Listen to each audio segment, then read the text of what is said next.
और बड़ी खबर फ्रांस से, जहां मुस्लिम स्कूली छात्राओं के अबाया पहनने पर सरकार ने पाबंदी लगा दी। फ्रांस की मीडिया ने दावा किया कि वहां 4 सितंबर से शुरू होने जा रहे नए शैक्षणिक सत्र के दौरान सभी स्कूलों और कॉलेजों में किसी भी मुस्लिम स्कूली छात्रा को बुर्के जैसा पहनावा अबाया पहनकर आने की इजाजत नहीं होगी। वहां के शिक्षा मंत्रालय ने इस नियम को सभी स्कूलों को सख्ती से पालन करने का आदेश जारी कर दिया, क्योंकि लंबे समय से इसकी मांग वहां की जा रही थी। इसे देखते हुए फ्रांस के शिक्षा मंत्री ने वहां के सभी स्कूलों और कॉलेजों में 4 सितंबर से शुरू होने जा रहे नए शैक्षणिक सत्र के दौरान इस नियम को सख्ती से लागू करने के आदेश दिए। जिसका मतलब यह कि फ्रांस के स्कूलों और कॉलेजों में मुस्लिम छात्राएं अबाया पहनकर नहीं जा सकेंगी।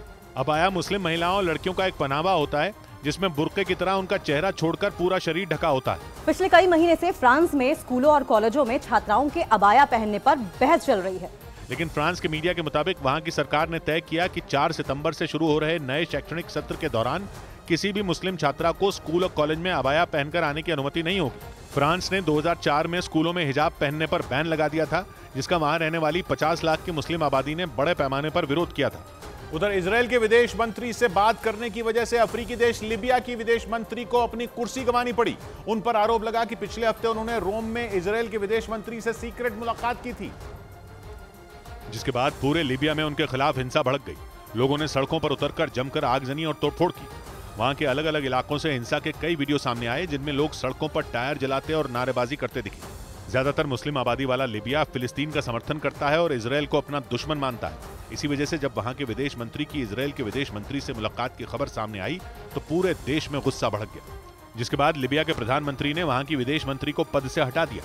पिछले हफ्ते रोम में विदेश मंत्रियों की एक बैठक हुई थी। इसी दौरान इटली के मीडिया में खबर छपी कि लीबिया की विदेश मंत्री और इजरायली विदेश मंत्री ने सीक्रेट मीटिंग की थी। इधर राजस्थान की राजधानी जयपुर में कांग्रेस की एक बैठक के दौरान हंगामा हो गया। आने वाले विधानसभा चुनाव में टिकट बंटवारे पर हो रही स्क्रीनिंग कमेटी की बैठक में कांग्रेस कार्यकर्ताओं के बीच धक्का मुक्की और मारपीट तक हो गई, जिसका एक वीडियो सामने आया जिसमें कांग्रेस के कुछ कार्यकर्ता धक्का मुक्की करते और नारेबाजी करते नजर आए।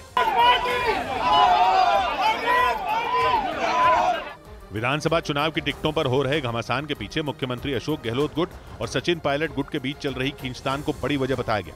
कांग्रेस प्रवक्ता गौरव वल्लभ ने उदयपुर से चुनाव लड़ने के लिए आवेदन किया, जिसका वहां के कांग्रेस नेताओं ने विरोध किया, जिसके बाद बात इतनी बढ़ गई कि धक्का मुक्की बाद में हाथापाई में बदल गई। उधर मध्य प्रदेश के दमोह से हैरान कर देने वाला एक वीडियो सामने आया। वहां कुछ लोग एक ट्रैफिक पुलिस कर्मी की पिटाई करते दिखाई दिए, जिसका वीडियो सोशल मीडिया पर वायरल हो गया, जो 22 अगस्त का बताया गया, जिसमें 2 लोग उस पुलिस वाले का कॉलर पकड़कर उसके साथ मारपीट करते नजर आए। इस दौरान वो ट्रैफिक पुलिसकर्मी उनसे बचने की कोशिश करता दिखाई दिया।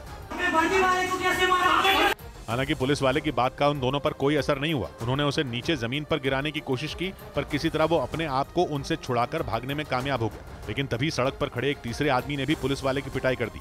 उसने उस पुलिस वाले को सड़क पर जोर से पटक दिया और जैसे ही वो जमीन पर गिरा, मौके का फायदा उठाकर तीनों वहां से फरार हो गए। हालांकि बाद में पुलिस ने तीनों आरोपियों को गिरफ्तार कर लिया।